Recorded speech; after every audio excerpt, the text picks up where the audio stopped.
Oimore kendero kamano madong mar yudo thuolo mar bedo kodwa kawami weche manyien mabende wachoko e kor gwenge ma pacho kendi e weche mag siasa, weche go mago mag thieth kanyakla kod nonro e wimbolea mabandia mabende wachne pod medo kelo lieta e pacho kendi mago e kin mamoko mabende waiko ni odhiambo masani kanyakla kod chendo marwa mano mar ngeso ka ngeso mar mine wacho. Kawuono wadhi ng'iyo kendo wanono kuonde tiegruok mag TVETs gintiere koda thuolo mage ne rowere ma pachoka. Kata kamano magi weche mabende wamiyo pek.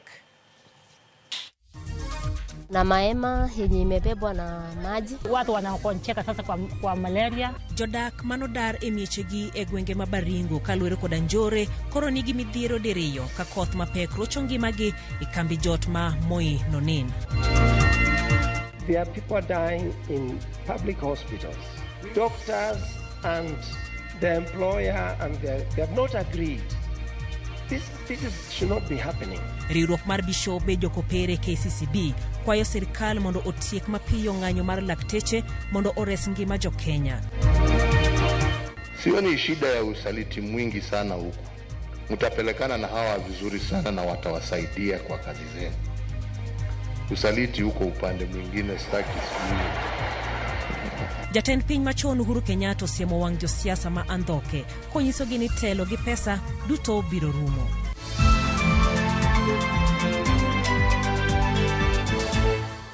Iluongani Jailieta jaloko marwa en Elizabeth Otieno. Wechegi iyudo kokale e mano kanyiri mbui magwa mano mar YouTube kanyakla kod Facebook. Koth mapek mosechako chwe e gwenge mopogore pachoka osechako kelo masira mag pi oula, tuoche e kin mamoko. Jomane jomaundu odaro e miechegi e kaunti ma Baringo ni matek e kembe jot ni mar koth koro nyiso chal marach mar dak margi ka gidwaro kony mapiyo piyo. Jodak manodar e miechegi e gwenge ma Baringo kaluwore koda njore kod kuo jamni koro nigi midhiero diriyo ka koth mapek rocho chendogi mar dak e kambi ma Moi Nonin. Kuanzia jana mvua imenyesha. Kiangalia vile imekaa mvua ilinyesha, maji imetambaa kila mahali na watoto wadogo. Kuna maema yenye imebebwa na maji. Giwacho ni kaluwore koda kodhni moko kuomgi moting'o nyithindo matindo kod jodongo osechako gamo tuoche mopogore. Watu wanakoncheka sasa kwa malaria. Sasa hai watu wako wakonyo wengi sana na hakuna kitu ya kununua na hata kitu.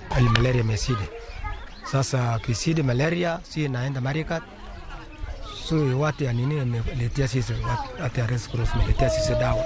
Kopogore kod tuoche giywago chal mar kambino kod hema magidakie mayamo kod pi oula donje. Asubuhi mvua imefika hapo. Imenyesha kweli. Meona hiyo mvua meona tu. Kwa hiyo meema maji tu mekwa nini. Hapo na kwa mtoni. Gimedo ni dok e miechegi sani tek kaluwore ni kopogore koda jonjore jokuogo semonjo udigi manegi weyo kendo kwalo gik moko nyaka tat udi. Wamesikia tena manyumba isimepomolewa, imekuwa kasi ngine tofauti sasa. Na hii wakora. Na tunashindwa. Insecurity, serikali kweli wanasikiaje? Serikali kama kuna uwezo wangetusaidia. Watupeleka hata mahali pengine kabla hatujapata amani huko. Komachielo, duol marango chendo mag wuoth pachoka NTSA koro kwayo joriembo kod jomamoko matiyo kod apaya obed motang' ahinya ka gin apaya sama koth chwe kamoko kuom gigo magidwaro ji otim. Joriembo oweluo apeyni mangi oula. Gigolo mapiyo piyo e dier apaya mtokni mokethore. Giring mabet bor kod gari mantiere machiegni kodgi. Giti kod touch gari e sama koth chwe. Bende tok kalo e pi oula giriemb mos mondo omi break thuolo mar tuo. Bende nyisogi ni mondo giriemb gi lwetegi ariyo gine ni tie gechegi ni kare kinde duto ka joma tiyo gi apaya ahinya gotieno orwak lewni marieny moting'o reflector jackets mondo ginen ne joriembo. Duol makoro chal kor lwasi nogolo lendo mar koth mapek goyo gwenge mapachoka. Koth magiwacho ni biro chwe nyaka dwe mar 6. Gwenge ma koth biro bede mapek gin kaka kadhowadh nam chumbi, imbo mar Kenya, Nairobi, ugwe kod masawa mar Kenya. Jagoro mongirore e bwo migawo mar pur Dr. Kiprono Rono owacho ni gisechwalo kwayo ne duol mar National Cereals and Produce Board mondo tim nonro mag jopur manonyiewo mbolea mabandia mondo konygi kaka ginyalo yudo mbolea mowinjore. Mae biro odiechieng' achiel tok migawo mar pur lando ni gisetieko timo nonro ne mbolea duto ma nengogi oyweyo michiwo ne jopur, kendo yango ni mbolea duto manochiw ne ochopo e rang'iny madwarore, mak mana mbolea adek mane olos kod kambi mar Kel Chemicals manochwal e kind tarik 5 nyaka 10 mar dwe mokalo. Komachielo, ja ohala manochik mondo ochop e nyim od bura mamalo kaluwore gi mbolea mabandia to siro kambine mong'ere kaka SBL Innovate kowacho ni e kind thuolo mar higni 2 gisebedo ka giuso mbolea mar rang'iny ni malo mopuodhi kod duol mar KEBS. Sharon Ong'ao nigi mathoth. Migawo mar pur oyango ni sirikal mar Kenya Kwanza pod dhi nyime kod bero sekta mar pur e pacho ka kaka achiel kuom singo manoketo ne jo Kenya mar bero chenro mar pur kendo duoko piny omenda ma jopur tiyogo e nyayo chiemo. Koloso gi jofwambo, jagoro mongirore e bwo migawo mar pur Laktar Kiprono Rono owacho ni kopogore gi chungo lesen mag kembe miseyo gi loso mbolea mabandia, migawo no oseyango jopur manonyiewo mbolea mabandia kendo koro idhi chiwnegi mbolea makare. Kenya Bureau of Standard has moved ahead also to suspend the licenses of the manufacturer and the distributor. We have also moved ahead to identify the affected farmers who received the fertilizer during the period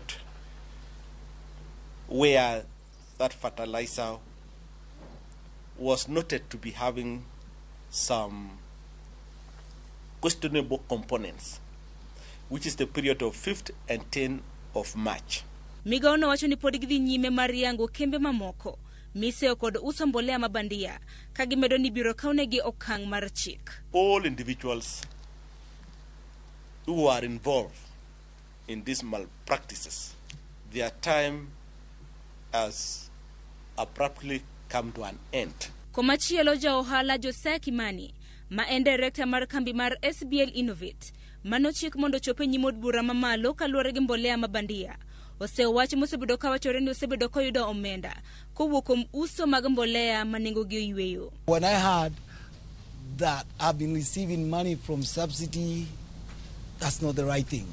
I've been paying the government, I've been paying the parastatal, and we have been doing clean business from them. Kimani manochopo nyim tesendo bila gi okinde mage mar ndiko dhoge kaluwore gi seyo makamago oseyo kambi mapodho rang'iny mag mwandu KEBS ni ne okoyango mbolea mage kaka dwarore. Problem I've been having in KEBS, I told them I do organic silk and it's 70%. And what they load organic only. But I told them it's silk organic. So I don't know what have been happening, but I have done all those things. They passed the fertilizer. I've been selling for the last 2 years. No farmer, even at National Cereal Board, have complained to us. Okinde mage kotelne kod Danstan Omari wacho ni seyo micholo ne jo ohala no en kaluwore kod ich lit mag jo ohala mamoko mosebedo ka loso mbolea e pacho kae ka okwayo piny owacho mondo non jopur malikore ni nonyiewo mbolea mabandia kowuok e kambi mar SBL Innovate. Mabwenyenye waliokuwa wamekalia biashara za fertilizer kwa miaka nenda miaka rudi hawafurahii vile kampuni yake kwa miaka 3 imeweza kufanya utafiti mkubwa na kuweza kupenyeza ile fertilizer zake kwa wananchi. Wananchi wamependa fertilizer yake. Go to where these fertilizers are, find out from those farmers who sold this fertilizer to you, who brought it to you, because paper trail must be there. It is KEBS, which is a government authority that is supposed to now evaluate and say which is this that is being rolled out there, which is not meeting the standards. Jaohala no mano chik mondo duoge sesendo bila chieng' wuok tich mar ndiko dhoge bende biro chopo e nyim kamiti mar od bura maduong' mochung' ne weche pur chieng' tich 2 mar juma mabiro mondo da dhoge kaluwore gi seyo mar uso mbolea mabandia. Sharon Ong'ao, RamogiTV. Riwruok mar Bishop mag Jokopero nyiso sirikal mamalo kod mago ma counties mondo chope winjruok kod lakteche mapiyo matieko midhiero mokwako sekta mar thieth kanolose kinde nyasi mar sidho Bishop Ariyo ma Nairobi. Jakom riwruok mar Bishops mag Kopere pachoka Martin Kivuva bende oywago usuru mamalo ma piny owacho juogo jopiny kachiel gi onge mar tije ne rowere kaka jafwambo marwa Chris Owino leronwa. Jatend piny Kenya machon Uhuru Kenyatta kod spika ma od bura Moses Wetangula ojiwo kanisa mondo dhi nyime kod kedo ne ratich jopiny.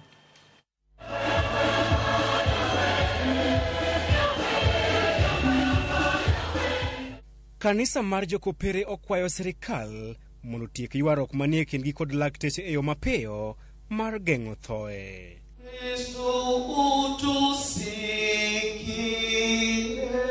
Ka oloso e kinde nyasi mar sidho Father Simon Peter Kamomoe kod Wales Ng'ang'a kaka bishops mag Archdiocese ma Nairobi e lap ma Msongari Grounds, jakom riwruok mar bishops mag jokopere Martin Kivuva ojiwo piny owacho kod lakteche mondo bed piny matieko ng'anyo moselandore kuom jumbe adek sani. There are people dying in public hospitals. Reason, you know, doctors and the employer and they have not agreed. This should not be happening. Kivuva bende oketo piny owacho mar Kenya Kwanza e nyong'ong kaluwore gi medruok e osuru ma ijuogo jopiny kaachiel kod onge mar tije e kind rowere. They're pained by the taxes we're being asked to pay for certain things. And I must say, it is possible to work together. We know we have to pay things, but from time immemorial, and from time immemorial, many countries, in fact, give churches money to support the social sector. We also want to encourage each one of us to look for ways for the young people. They are struggling, and we all belong to the same country. Nyasi makamano bende oyuore kod jatend piny machon Uhuru Kenyatta, spika mar od bura mamalo Moses Wetangula, ogai mar joyal buche Martha Koome, gavana ma Nairobi Johnson Sakaja e kind jotelo mamoko. The Catholic Church indeed has provided for us two presidents, President Mwai Kibaki, President Uhuru Kenyatta. It has produced two vice presidents, if I'm not wrong. You have produced for us a Speaker of the National Assembly, Moses Wetangula. So for those who intend to become presidents in future, one of the places kukaa ni kwa Catholic Church. Unaweza pata bahati ukiwa kwa kanisa yetu. Uhuru Wetangula kaachiel gi Sakaja opako kanisa mar jokopere kuom chenro margi mag bero weche mag somo kaachiel gi thieth, ka bende gikwayo kanisa mondo chung' motegno e kedo ne ratich oganda kaachiel gi telo makare. The church is the conscience of society. We must always ask ourselves, and especially the leadership of the church, is whether we are still faithful to that calling. Are we still the conscience of society, or have we forgotten that critical role? Your Grace, the place of the Catholic Church in our country is really, really solid. The history of this country can never be written down without noting and acknowledging the contribution of the Catholic Church from the time of bringing education, from actually 1498 up until today, in the areas of healthcare, in the areas of education, and of course, in society, the areas of spiritual nourishment. Na msiwe na uogofu wowote kusema yale ambayo mnaona haiendi sawa, kwa sababu nyinyi mkisema ni sauti ya Mungu, na Wakenya wako tayari kutoka uongozi wa juu mpaka chini kuheshimu ushauri wenu, na hata pale mnaotukosoa tunakubali na kurekebisha. 40% of all health institutions are Catholic. We are among the pillars of this great nation. And we will continue to serve this great nation. Magitimore kinde ma kanisa mapacho kae osebedo kaiseyo kuom koso chung' motegno e kedo ne ratiro mag jopiny kaachiel gi siemo ne oganda yo. Chris Owino, Ramogi TV, Nairobi. Riwruok mar ute lamo pacho ka NCCK bade ma ugwe mar Kenya oseyo sirkal kuom remdeo achiedhnade mokwako sekta mar thieth pacho ka. Koloso gi jofwambo jakom ma NCCK Leonard Kasioka owacho ni sirkal onego ne ni chandruok mantiere sekta mar thieth orumo. Owacho ni jotuo medo yudo chandruok kaluwore koda sirkal golo chenro mar universal health coverage kod edu afya medical scheme kapok oketi chenro mar shif kare mondo okony jopiny. Komachielo jod bura makien Njoroge Wainaina okwayo jatend piny Kenya William Ruto mondo gole tich jatend migawo mar thieth Susan Nakumicha kata miye tije mamoko mayotne.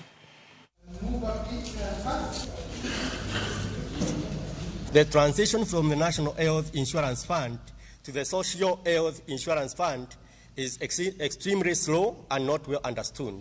As a result, many patients are suffering greatly as health facilities quietly decline to treat them based on the NHIF. The most troubling is the failure to implement policies and measures that meaningfully cut down the cost of living, contrary to what was promised during the elections.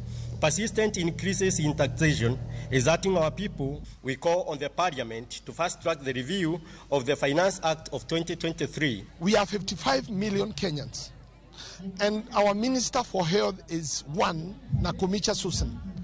Mimi nikiziweka masikio yangu kwa ground, the feeling of the people is that she is a minister but not a good minister for health.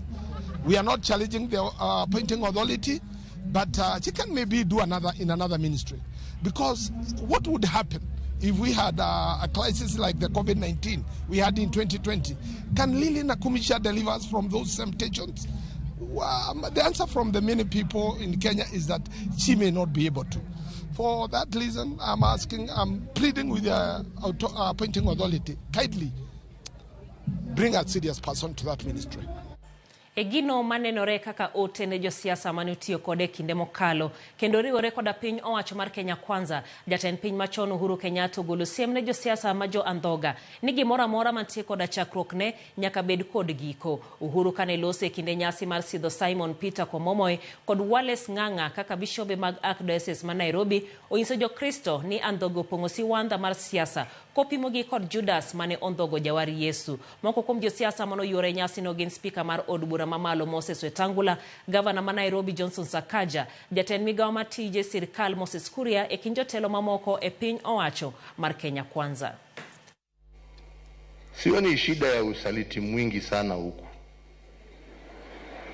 Hawa ni watu ukiwaongelesha vizuri mtapelekana na hawa vizuri sana na watawasaidia kwa kazi zenu. Usaliti huko upande mwingine sitaki sijui. Usaliti ni mwingi sana. Lakini kwa wasaliti tunawaambia hata Judas alisaliti Yesu, lakini hiyo mahela aliiwacha akaenda akatafuta kamba. It is servant leadership, not leadership to be served. Jatendon bura masafina Jimmy Wanjigi okono ganda luo mondo riure kod oganda mawuok e Kenya madiere mondo githul oko tend Kenya Kwanza mowacho ni tich otamo. E seche mamoko kuom jokanyo mag ODM e gwenge mag Nyanza seyo tend Kenya Kwanza ni pok ong'iyo gwenge mag Kaluo kod wang' maber e weche mag dongruok. Jojuma nigi ler mathoth. Wanjigi moriko ne wuoyo kinde nyasi mar Solomenda mar gero kanisa no mar oganga SDA e gwego mag Nyatike, nyasi manoyore kod gavana ma Migori Chile Yako, gavana ma Kisumu Anyang' Nyong'o, jatend kweth manoko boma malo Pi Wandai, kod jobona ma Nyatike Tomodege, ne wane oganda luo kod mago mawuok e Kenya madiere kende emos biro kako reso piny Kenya kendo sa ochopo mondo gimakre matek. Lake region and the mountain, when they join up, the entire country benefits. That's how we got independence. That's how we got the removal of 2A. And when we wanted Moi out, that was the unity. We are now in what we call the third phase of our history, and that is the economic liberation. The economic saviors and warriors are going to come from the lake, and they are going to come from the mountain. Owajiten Kenya Kwanza, oserem, chopo dwaro ne jo Kenya duto, kendo onge geno mora mora. It will be doctors today, it will be teachers tomorrow, it will be the entire civil service the day after. The problems we have here are problems of the economy of Kenya. And William Ruto is unable to solve this problem. Jokanyogo mag ODM manochopo nyasi mar choko omenda ka otelnegi kod jatend kweth manoko boma malo Pi Wandai ne owani girwako Wanjigi e gwego ma Kaluo ka giwacho ni ogai mar ODM Odinga ema biro wacho kama oganda luo dhi luo e yiero maduong' mar 2017. Is that as a country we must continue to be united and move forward as one people. And that's why I'm very happy to see my brother Jimmy Wanjigi. I want to encourage you that you continue to visit us more and more. And why Manachiel again? And Raila, Amolo, Odinga. And one our direction. We one kaka jo ODM mamigori together gi jo ODM mamokonya kawari ure tuolo duto. Wanda iwacho ni chenro mathoth mag dongruok mane ochak gwengo mag Kaluo e kind jatend piny Kenya machon Uhuru Kenyatta pod okwamo gino manyiso tend Kenya Kwanza pod ok gweng mag Nyanza kod wang' maber. Ne sirikal mar Ruto ne en sirikal mohero joluo. To onego bed ndara mane igoyo lamo koa Migori nyaka Meru koro oserumo. To pesa mane oketi ni tero ndara kogolo masara nyaka Meru ne gikawo gigoli e budget gitero kamachielo. Gavana ma Kisumu Anyang' Nyong'o kod ma Migori Chilayako ne oseyo piny owacho mamalo kuom rem e chiwo omenda ne kaunti kaka chik dwaro. Kiangalia counties kama ya Migori na hizo zingine pesa ifiki. Sama wawuoye ni pesa mar maendeleo mar Januari, mar Februari, mar March gi mar April. Mar Januari koka no biro o tich ang'wen mokadho. Pok jo tich Migori County oyudo kata mshahara. If it were not for devolution, we would not see the kind of development going on in the grassroots.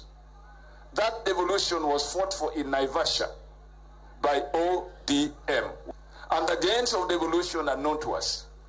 And that is a step that we took, that we shall defend, and we shall not go back. I'm working with our governor, Ochilayago. And I want those who are supporting me and are committed to work with me, you work with Governor Ochilayago. Jokanyo mag ODM ne okwayo oganda Luo mondo koro obed e twech achiel e duond burano mar ODM. George Juma, Ramogi TV, Migori. Pode weche mag siasa ni liet mar siasa ma higa 2027 osechako nyisore e kind moko kuom jotelo mag ODM e kaunti ma Kisumu. Magi duto omienje seche mane jokanyo mag ODM obedo koda romo mar sero jopiny mondo ndikre kaka jochama kaka yorno mar tiego duond buch ODM e kinde mamutni nomuoch e kind jalup gavana ma Kisumu Matthews Owili kod jaod bura ma Nyakach Aduma Owuor. Millicent Adhiambo miyo ler mathoth. Oklo Aduma oklo. Odiochieng' ma kawuono kane isidho ayanga chendo mar ndikruok mar oganda kaka jochama mag ODM e gwenge ma Nyakach. Mutni ne owuok e kind jalup gavana ma Kisumu Matthews Owili kod jaod bura ma Nyakach Aduma Owuor. Adwana bed gavana oting na bad gane.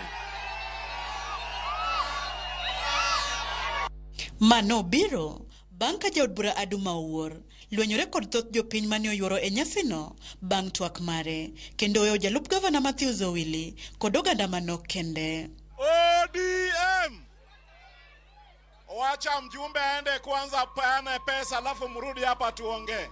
E seche ogogo bende oporo mar chwalo wach ne jopiny mane rik jalup gavana tiyo godo ne osima poya nono. Nochuno jalup gavana mondo twag gi jopiny maonge oporo ka okok kod weche mane jopiny ok winje yo makare gino mane omiyo romo no chope giko mare apoya. Adwana wachi ni chakre wik manyien ng'ato ka ng'ato mane gi kipande mapok otimo registration mondo tim ang'owa o register. Bang' bedo kod romo mane okelo kanyakla jokanyo duto mag ODM, jaod bura ma Nyakach Aduma Owuor kaachiel kod jalup gavana Matthews Owili ma bende emane owinjore otelo e nyasi mar yawo apis ODM mar sub county ma Nyakach nokoso chopo kanyo. Nochuno jotend chama kod telnegi kod jakom margi Paul Akeyo kod MCA makono Vincent Obuya mondo yawo apisno bang' rito jalup gavana mobare. Ma en office mobedo opened officially for the ODM party, my business duto mag party itimo ka. Wabiro keto wawuoyo gi chairman kata registration jomane kucho. Wabiro wuoyo gi chairman mondo kata jok mok nyal maonge simu minyalo register go ubi kaendi to be registered. To wabiro duogo ka after 1 month or 2 wabiro ng'iyo ni to wago okang' mane.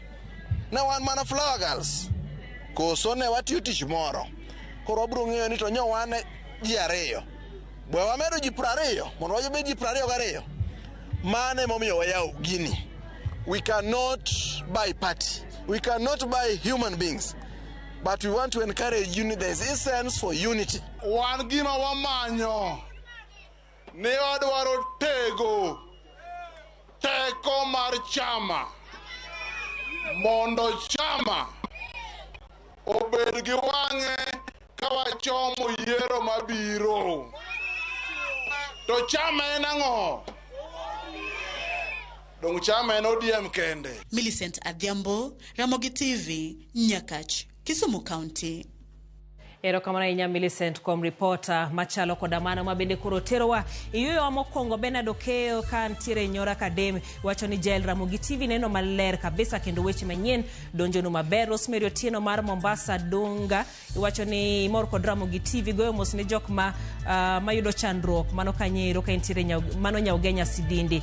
Pendo kawuok Kitengela iwacho ni wuoro kaka koth iwacho ni koth ntiere kuonde moko makoro okuno kuonde moko to kelo masira. Erokamano ahinya Ajos kawuok Ugenya Kategli Gose iwacho ni wuoro arita ma Kenya kae mabende wacho ni okethore. Jojo Tieno Ng'ondo kawuok Ahero sirkal okonywa korka lakteche mano iwachno mabende wayuago. Erokamano ahinya kuom ripodego eko duto te ote mabende donjonwa mano kokale lai maro mar 23600. Wadhi yweyo machuok waduogo to chenro marwa mar mine wacho kikidhi mabor.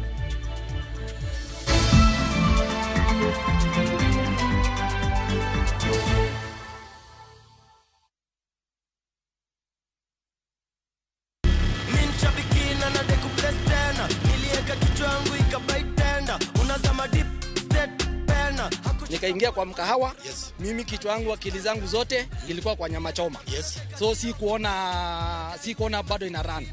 Vile nilienda tu kukaa chini na nikarudi kwa simu, nikapata bado ina run. Nilistuka sana na nikakaa shout immediately. Vile niliona hivyo hata nyama nilikuwa nimependa, nilijaribu kutafuna iko ngumu sana.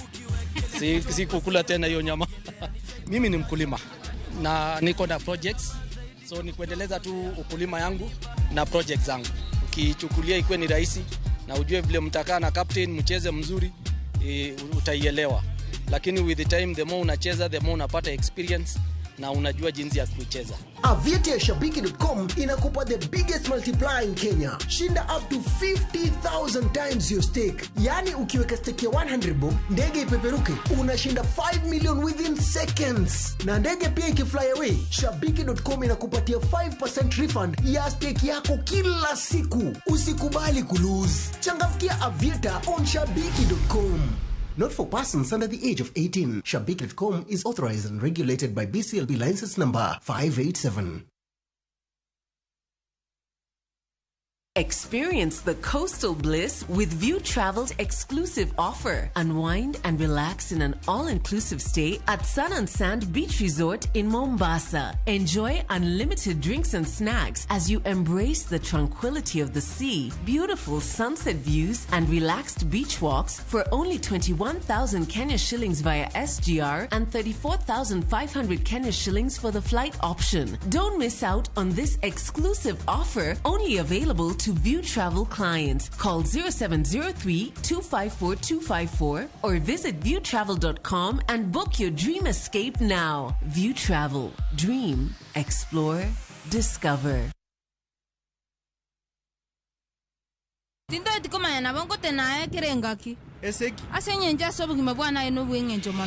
It's a love story like no other, where jealousy and pretense are obvious between Pragya and Suresh. We bring you Kumkum Bhagya in Kisii. Wow.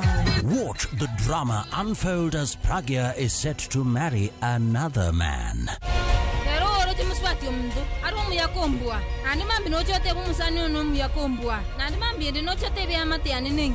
Watch this beautiful love story of Kumkum Bhagya in Kisii, only on Viusasa.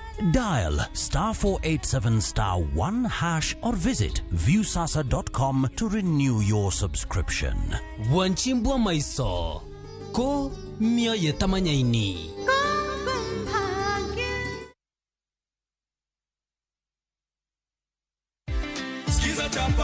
Skiza chapa ushinde. Soma jina lako. Bernard Wafula Msungu. Bernard Wafula Msungu. Unapata shilingi ngapi? 50,000. 50,000. Yeah. Kuna gift hapa ambayo Ndio. Nambari ya sikiza chopani moja 0709 767000. Asante sana ndugu Bernard. Nashukuru sana. Asante, chukua check toka nayo. Unasikia vizuri? Asante sana. Asante, barikiwa. Sikiza chapa, ushinde.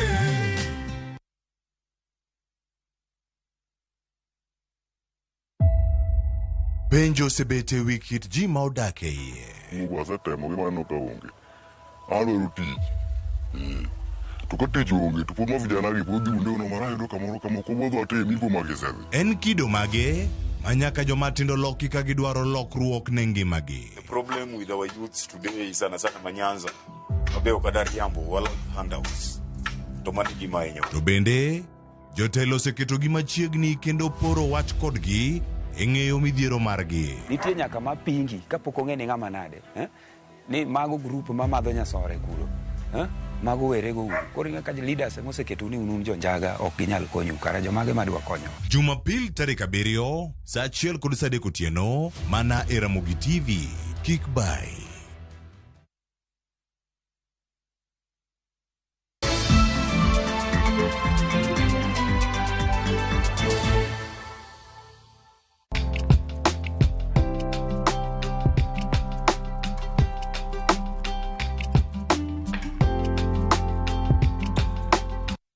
Kuonde tiegruok tije lwedo mapacho kata TVET sani nigi higni 100 kaka tiegruok mokwongo makama ne en Native Industrial Training Depot masani iluongo ni Kabete National Polytechnic mabende nochake higa 1924.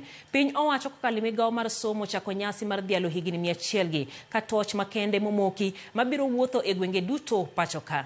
To sami dhialo higni 100 mag TVET pacho ka osebed ka ijiwo somo mag tije lwedo ahinya kokalo kuonde tiegruok gi. Wang'iyo matut tiegruok kuonde gi kod yuto ma jopuonjre biro yudo thuolo mag tije kokalo tiegruok makama. Wan kitiere kod Gladys Akinyi mabende tayo ka tiegruok mar Rotary Vocational Training Center mantiere e boma ma Kisumu. Oimore Gladys Denade. Oimore ahinya. Erokamana ahinya matudori kodwa e odhiambo ma kawuono nindi. Sama bende wawuoyo e kuonde tiegruok mag TVET. Motelo kano wuoyo kodi inyisa ni nitiere pogruok mopogore e kuonde tiegruok ma kamagi. Inyalo nyiso ni gin magi? A technical institutions wantiere gimantiere under national government, then mantiere under devolved governments. Under national governments, we have national polytechnics, one tier gi TTI, then one tier kendo gi TVCs. Koro, after the evolution, the youth polytechnics nobedo devolved in 2013. Ma koro skunde gi bedo ing'iyo gi county governments within Kenya. Ming'iyo gi county governments nowuok gi nying manokwong luongi go ni youth polytechnics, sani gibedo rebranded iluongo gi ni vocational training centers. Vocational training centers mago are fully devolved under county government kendo chiwo kod kony kuom county governments. Erokamano ahinya Gladys kuom miyo waler makamano. Anyalo paro kinde ma chien kata chon ka bende ni wuoye weche mag polytechnics. Ahinya ning'iye ni jogo eko mabende oreme penj ema bende dhi tiegore kuondego. Kata kamano gi nyaka sani aneno ka item lok paro makamano kendo jiwo rowere mondo dhi otiegre e TVETs gi. En ber mane mawuok ne jogo eko mabende otiegore kuondegi? Mokwongo, adwa ni mondo ji te ogol pachgi e wach mar ni vocational training centers jomoreme madhiye kata joma ose lose hope gi life e madhiye. Jonyuole monego lok pachgi nikech sani endi e pinywa ma Kenya kae somo under Kenya National Qualification Authority nitiere levels mag somo from level 1 up to level 7. iyudo ka level 1 en primary school to level 2 en secondary school. E level 1 ng'amo somo from class 1 nyaka class 8 kata koko tieko onyalo dhi mbele. Remember ni sani wantiere gi issue mar 100% transition. Kichako e class 1 to nyaka itieke class 8. Kidonje college be nyaka itieki. Onge government ok dwa ni nitiere ng'ama hang e diere ka. Koro e vocational training centers wagi, ng'ato kochope class 8 ojoinwa, ochako gi grade test level 3, odhi e level 2, odhi e level 1, after that odhi otimo master craftsman 3, otimo master craftsman 2, otimo master craftsman 1, then from there otimo master iluongo ni professional master craftsperson. So by the time mang'ani timo master craftsperson ma professional, ingeni gin e same level gi ng'amo timo degree. Kibiro e level 2 under Kenya National Qualification Authority, magi ng'amo chopo nyaka e secondary school. To ng'amo chopo e secondary school nyalo omo gini gi artisan, to dhi e craft, kosetieko craft to dhi e diploma, kosetieko diploma to dhi e degree. To king'iyo statistics kata penj manyocha otim, nyithindo 8,500 mago manoyudo E, nyithindo 114 mago manoyudo B, nitiere nyithindo 278 gi 420 manoyudo C, kasto nitiere group mar jodi gi E. Jodi gin nyithindo 450,140. Kasto e E kaendi wan gi nyithindo 28,000.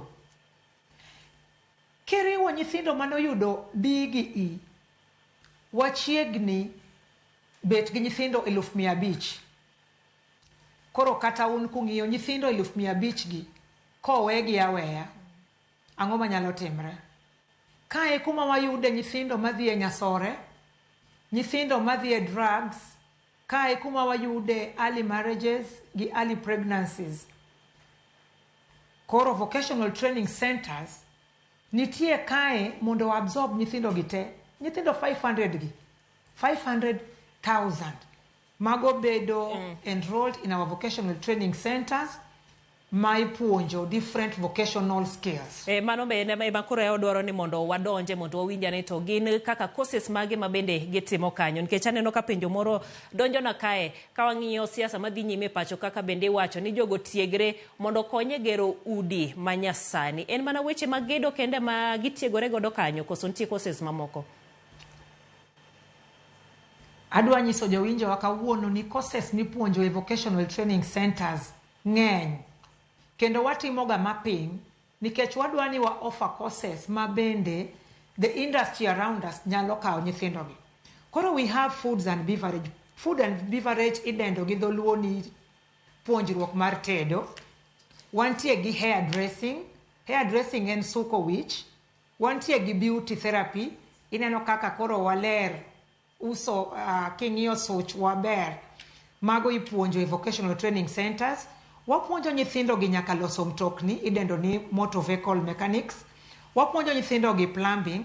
Ka uparo maber e higni moko mokadho kae, ne plumbers onge e pinywa ka, e pinjwa Kenya ka, ma jo China ne kelo plumbers from China. To sani vocational training centers puonjo plumbers up to artisan level. Wantiere gi nyithindo mipuonjo tweng'o idendo ni fashion design and garment making. Wantiere gi ICT and computer ipuonjo e vocational training center. Wantiere kod agribusiness en agriculture majasani. Nyathi ipuonjo kaka nyalo timo pur nyasani. Weri gi pur moko mane joma obiro chon ne puro maonge formula. Sani en agriculture ma nyithindo ipuonjo ma ka giwuon ka gidonjo to ginyalo bedo kata extension officers ginyalo puonjo nyaka joma nie village kaka inyalo timo pur masani mondo giyud nafaka maber. Ero kamano ahinya. Kuom mano bende en wach mar loso tich kanyakla kod ndiko ji e tije. Ka bende kwan rowere ma bende pod onge tije pacho ka pod ntiere malo. To mana achiel kuom gigo ma bende wacho ni TVETs dhi konyo. Kane jogo eko ma bende otieko tiegruok kanyero nyalo loso tije gi owuon. Mae ni kare. Gima dwa wacho ne jowinjowa ma kawuono, nyathi ma sani somo e Vocational Training Center en nyathi ma ipuonjo practicals more than theory. Practical en gima ipuonji gi lweti, as in gitimo more than theory. Nikech king'iyo gima ne timre chon, nyithindo ne dhi e university, ok awach ni university rach, lakini kata joma ndiko ji osewacho, research osetim, ni theory en gik misomo ema itimo mang'eny university kata gi TTIs and so on. But ng'amo biro e Vocational Training Center, focus wa sana en timo. Kapo ni in jagedo, igero gi lweti, theory tin kabisa e Vocational Training Center. Kapo ni ibiro somo tedo, 90% of our training nyithindo gi nie jikon ipuonjo gi kaka gitedo. Kapo ni ng'amo biro somo suko, gisuko, kendo gikelo clients moa oko, gisuko e class ka, the same way magibo suko clients gi e saloon. Kore iyudo ni nyathi mobiro e Vocational Training Center en nyathi mayudo tiegruok makare, nikech focus wa en e practical. Gitimo gini practically. Kendo yudo ka population ma wan go, wakawo population maber ma practical ok chapwa. Kawa ng'iyore gi institutions mamoko ma nyithindo ng'eny, miyudo ka kata nyathi tieko a whole term kapok otimo practical. Nyathi mobiro e Vocational Training Center practical itimo pile. Meaning ni kata kodhi e industry ma kata wan go around sani, hotels ma wan go mor, nikech kata nyithindo modhi timo attachment kuomgi gin nyithindo ma watiego maber e practical, kendo gitimo gimowinjre ni onego gitim. Utwoni un ka ji pok nochako wach CBC, un nosechako kendo notime makare. Kamano ahinya, mano kanyero Gladys. Kadhi komachielo, sama koro uwacho ni utimo practicals. Wewang'ia ni to TVETs gi, kata mago ma koro itayo kod counties. Be untiere koda gik moromo, mano kanyo wang'iyo jopuonj, mano kanyo wang'iyo gik puonja ma bendo sechiuno. Monda wuo adhi wuoyo mani County Government of Kisumu nikech kai kumatiye. His Excellency the Governor Professor Anyang' Nyong'o osetemo konyo VTCs in Kisumu County. Adiera makende king'iyo VTCs ma Kisumu County okinyal PM gi VTCs mantie counties moko. An example kibiro Rotary Vocational Training Center, His Excellency the Governor ogero an ultra-modern building ma house nyithindo 200,300 ma wan go sani. Infrastructure-wise, wan sawa. Kendo tools and equipments okel e institutions wa. Kendo the governor insist ni vocational training centers gi odwa ni mondo bede ward ka ward. Maendi dhi miyo puonjruok ni chopo e ward ma ji ok dhi chandre katito ni ng'ato dwa biro Rotary, ng'ato ok bi ahero ni biro somo Rotary, ng'ato ok bi obuolo ka julu ni biro somo Rotary. E ward ka ward onego bedi nitiere Vocational Training Center kapo ni manifesto mar Professor Anyang' Nyong'o dhi bedo mondisore. Kendo soon idhi medwa instructors nikech mano sebedo a problem, to wang'eyo ni department wa is working on it. Kendo negise promise wa ni gidhi medowa instructors 100 in this financial year. Kendo adwa nyisi ni the industry around us sani kao nyithindo ka wuoyi Rotary Vocational Training Centers, hotels most around Kisumu County osekao nyithindo wa e placement, to nyithindo gi kosekao under placement ok giduogi. Nyithindo gi most of them bedo retained kendo indiko gi tich. Kawa ng'iyo affordable housing madhi mbele under national government, The governor of this great county of Kisumu osekawo nyithindo moa Vocational Training Center ema gedo affordable housing, nyithindo go ema timo electrical works, nyithindo moa Vocational Training Center ema loso drisni mikete utegi, kendo kata general fittings mitime utegi itimo gi nyithindo moa Vocational Training Center. Kuom mano anyalo wacho ni the county government of Kisumu osebedo a very big support in these institutions. Wano kwa yuagi nigi gipodho, gima wamedo yuak ne en ni mondo kata mantie wards manie villages omed ger mondo gichope level mar Rotary Vocational Training Center.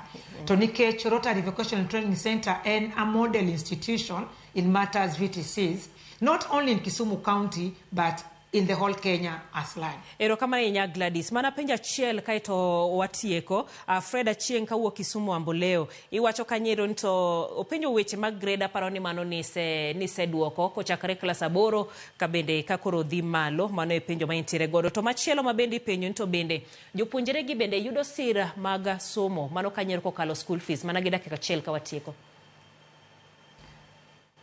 Mano endo egima duong' ma His Excellency Professor Anyang' Nyong'o osebedo katimo. Wayudo capitation from the county government of Kisumu, nyathi ka nyathi mobiro from the wards imiyo 15,000.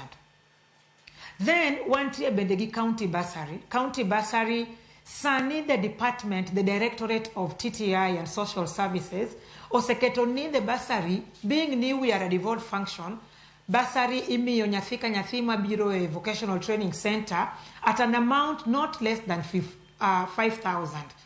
Meaning ni nyathi kodonjo Vocational Training Center, nyathini onego bedni county government chulo ne 20,000. Mano kwa nyali yuak mae Professor Anyang' Nyong'o timo, kendo emomiyo waneno ka skunde gi ochung' motegno. Ero kamana hinya Gladys. Kendo nyithindo Ero kamano Gladys, aneno ka nado medo gimoro matin. Mana seconds pradek. Yeah, nado medo gimoro matin ni wakawo nyaka nyithindo manigi nyithindo. Meaning ni kata nyathi konyuol ot kano kotieko school en gi nyathi matin.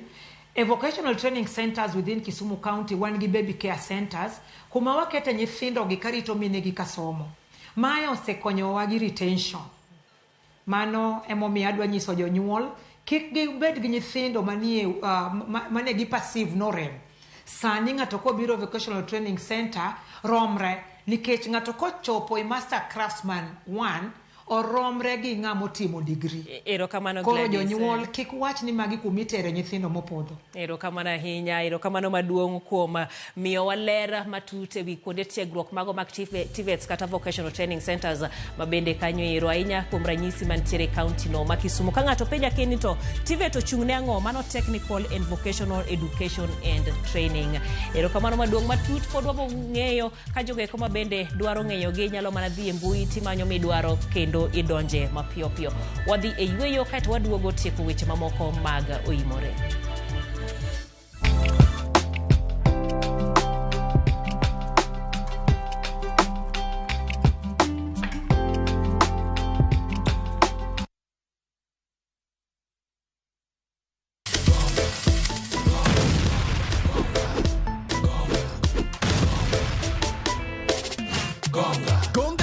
Ushinde chapa in seconds. Ni simple. Ingia gonga.com, register, deposit, wekelea stake yako na ugonge mamili. Game sasa iko in your hands. Cheza na pesi yako. Cash out winnings at your own time. Gonga ushinde sasa. Airuhusiwi kwa walio chini ya miaka 18. Imesajiliwa na BCLB number 359. Gonga.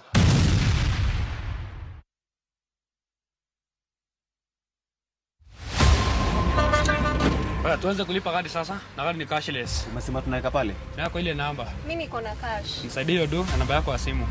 Na kusort.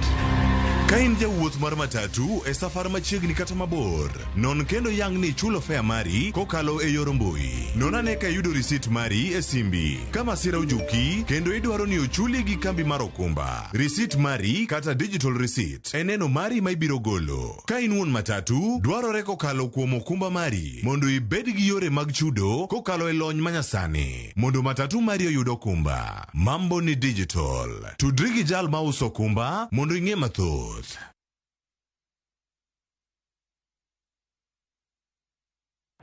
Jiomoshe na 100,000 Kenyan shillings in daily cash prize na JetX on shabiki.com. Janjaruka no jiomoshe leo. Ingia shabiki.com, launch JetX with a minimum of 20 bob tu.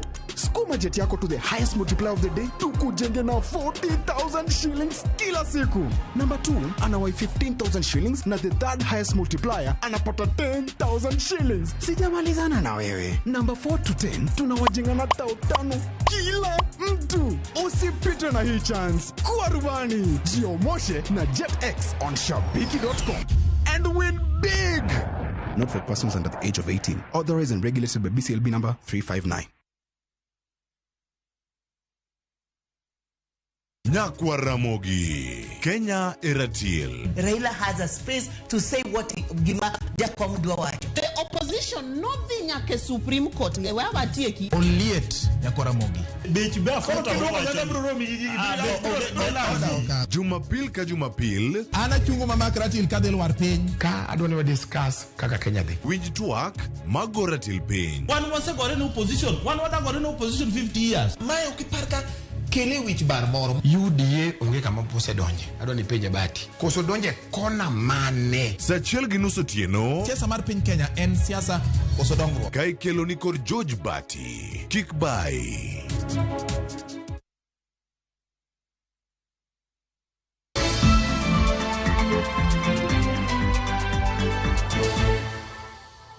Don bura ma ODM bade ma Ugunja osechako rwako welo mawuok e don buche mamoko motelo ne yiero mag gwenge mibiro tim tarik 27 dweni. Kanolose kinde rwako welo mawuok e don bura mar UDM, jatendo were don bura no bade ma Ugunja Sylvester Wino owacho ni gidwa duoko jogo duto manodare ODM mar tego don bura no. Omedo ni chenro mandiko jokanyo manyien dhi nyime kar chungo od bura no kanyaka sani gisendiko jokanyo 2,000 manyien gima kelo kwan jokanyo mag don bura no mantiere Ugunja nyaka 32,000 gi 800.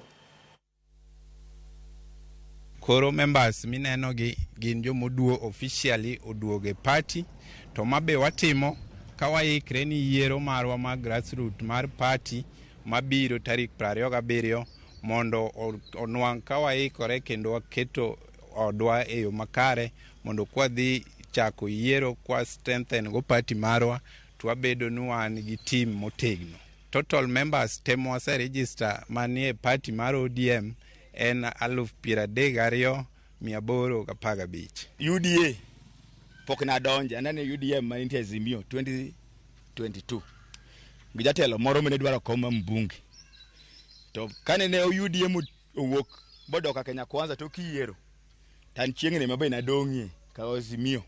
Wadwa mna ni mondo uduogi dala, mondo warwaku uduto, mondo wati kanyakla achiel. Jotelo mane wayiero kochakre MCA, MP, governor, women rep nyaka senator gi baba ne gin jo ODM. Omiyo ka jowadwa gi oduogo ni gidwa tiyo kodwa ma ok ng'ato chuno gigo. Kendo ging'eng kaka dal gweng' mar Uhui ging'eng kabisa ta gibiro jomatin. To wabro loso odiechieng' mo machielo mondo wakaw thuolo mondo wadwa rom kod gi jochama moko modongo. Shendo makedo kod tiyo marach kod kuongi yedhe mamero ji kanyakla kod EMOEU e kindro were moda kathieno masiro mane sub-county ma Ugunja noyudo jip to kanisa e riwruok kod ruoth maluorano bago odiechieng' mar tiegruok mar jopuonjre manyiri masome skunde sekondar madundo kendo ywayo jopuonjre maromo 700. Kaluwore koda jalup ruoth ma Kathieno Bi Joash Omondi Ogola, paro mar bago chendo makamage to duoko chien EMOEU e kind jopuonjre kaluwore koda puonj mimiyogi. Nyasino nobagi alwora mar bar ndege mar puonjo jopuonjre ritruok e kindeni mag rusa. To go to interact but for God and speaks to us about our bodies,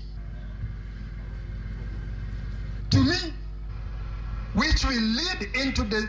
Lengo letu siku ya leo ni kuhakikisha kuwa tunatoa ujumbe wa kuweza kuwahamasisha na kuembawa hao watoto wasichana ili waweze kuwa na msingi mwema katika masomo yao na katika maisha yao kwa jumla.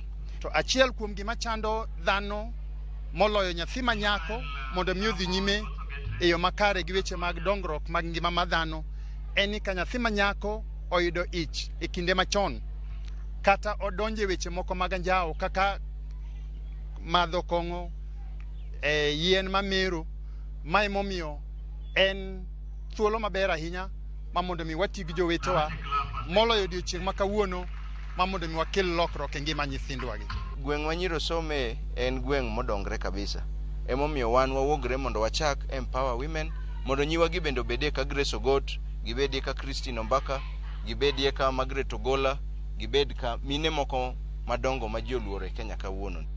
Jodak e boma ma Kapsabet ywak aluoro koda tuch mar otogoro ma ywero pi taka gima koro miyo pi minyaga riwre koda pi maler e aoche. Jodak oseyo tend munispa ma bomano kuom rem loso yo makare mar pi taka ka jodak wacho ni en achiedh nade ma gisebedo godo chakre higa 2013.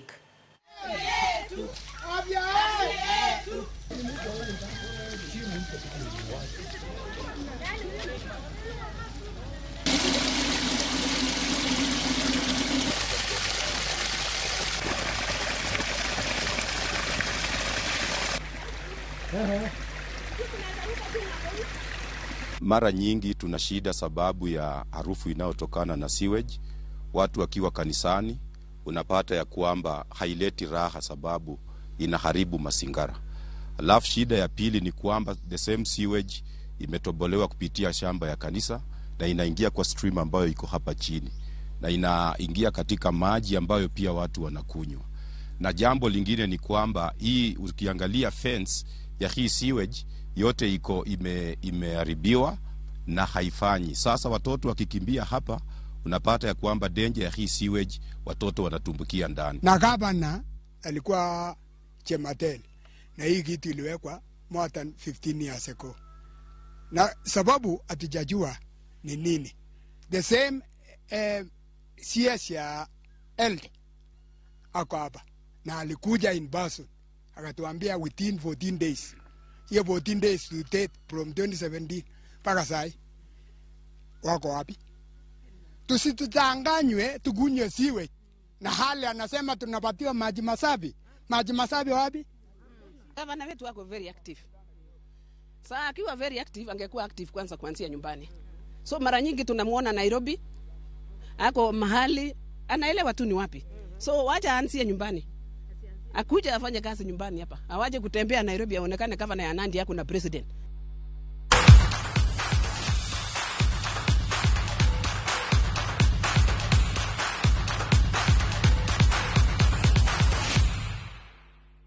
Jaloch mar Africa gi Commonwealth ng'wech mar mita 100 Ferdinand Omanyala kod jaloch mar mita 800 Mary Mora odonje kweth jong'wech 24 madhi chung'ne Kenya e tuke mag ng'we kede ma piny ngima mong'ere kaka World Athletics Relay mabiro timore dwe manyien e kind tarik 4 nyaka 5 e piny ma Bahamas. Athletics Kenya nolando kweth jong'wech 15 machuo kod 9 mamine bang' temruok manotimore alap manyayo kawuono. Omanyala nokonyo kweth jong'wech 4 tieke thuolo mokwongo e relay mar mita 100 ji 4. Omanyala gi Mora onyiso geno mar dhi temo maber e tukego.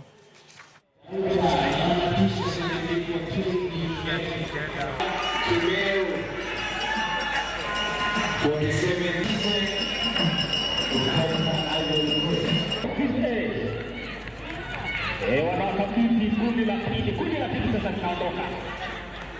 Hiyo ni hadla. Kutoka baada ya mita 100 kundi la tatu sasa wanawakabidhi wanariadha wale wa kundi la 4. Tudake. Dakika 3 sekunde.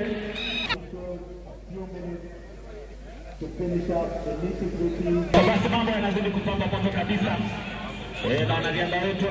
I'm already prepared to go to Bahamas to present my country and my team so that we can get a good position which will compete at Paris Olympics. Yeah. I mean, the only thing we need to work on is the exchanges because the world relay is not going to be jokes as usual because every team wants a spot in the Olympics. And so starting next week we need to make a very firm team, not just in training, not just physicality, but also the mental aspect and the cohesion that we'll have in the team. So we're going to be brothers for the next 3 weeks. Yeah. Nairobi United no dhi nyime gi yudo duoko makare KPL bang' loyo Kibera Black Stars gonde 2-0. Tugono nogoya lap ma M-Pesa Foundation ma yudore Thika. Elso Mwamangati ema nokwongo loyo ne weg pacho eka Robert Angal nomedo Nairobi United gol mar 2 ma bende ema nobedo mano mar loch.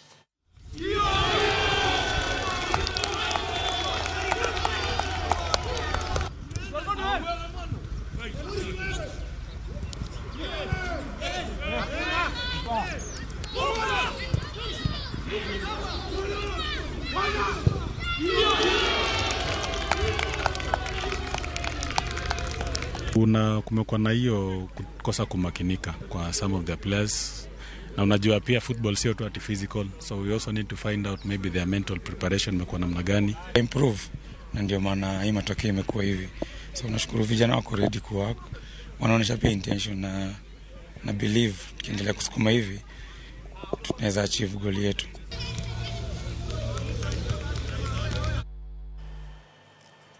Team Manchester